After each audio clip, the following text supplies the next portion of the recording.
যদি আজকে রাতে তুমি মারা যাও, কালকে সকালে যখন তোমার মা তোমাকে ডাকতে আসবেন, এসে যখন দেখবেন তার আদরের ছেলের স্বাদের দেহটা নিথর হয়ে পড়ে আছে, একটু ফিল করো তো সেই টাইমটা কেমন হবে। প্রিয় বন্ধু, যখন জানাজানি হবে তুমি মারা গিয়েছো, তখন মসজিদের মাইকে অ্যালার্ম হবে, তুমি যে স্বাদের বিছানাতে ঘুমিয়েছিলে ওই বিছানা থেকে তোমাকে তুলিয়ে নেওয়া হবে। অথচ ওই বিছানা না হলে তুমি ঘুমাতে পারতা না। ওই বিছানা থেকে তুলিয়ে নিয়ে তোমাকে শুইয়ে দেওয়া হবে একটা কাঠের খাটিয়ার মধ্যে। ওই খাটিয়ার মধ্যে থাকা অবস্থায় তোমাকে সস্তা 3 টুকরার কাপড় দিয়ে মুড়িয়ে দেওয়া হবে।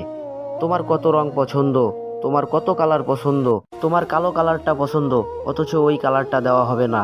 একটা কালার দেওয়া হবে, সাদা কালার দিয়ে তোমাকে মুড়িয়ে দেওয়া হবে। প্রিয় বন্ধু, তুমি না কত আরামদায়ক বিছানা ছাড়া ঘুমাতে পারো না? তোমার বেডটা একটু নরম না হলে তুমি না ঘুমাতে পারো না? ওই তোমাকেই নিয়ে একটা অন্ধকার ঘরে 3.5 হাত গর্তের ভিতরে রেখে দিয়ে আসা হবে, যেইখানে কোনো আলো বাতাস থাকবে না। এই যুগে একবার কারেন্ট গেলে তুমি না 3বার 4বার করে গালিগালাজ করো, কারেন্ট একটু আসতে দেরি হলে তুমি না কত গালিগালাজ করো। ওই তোমাকে একটা অন্ধকার ঘরে রেখে দিয়ে আসা হবে। প্রিয় বন্ধুরা আমার, কথাগুলো শুনে যদি কিছু বুঝতে পারেন তাহলে অবশ্যই কমেন্টে জানাবেন। ধন্যবাদ, দেখা হবে পরবর্তী ভিডিওতে।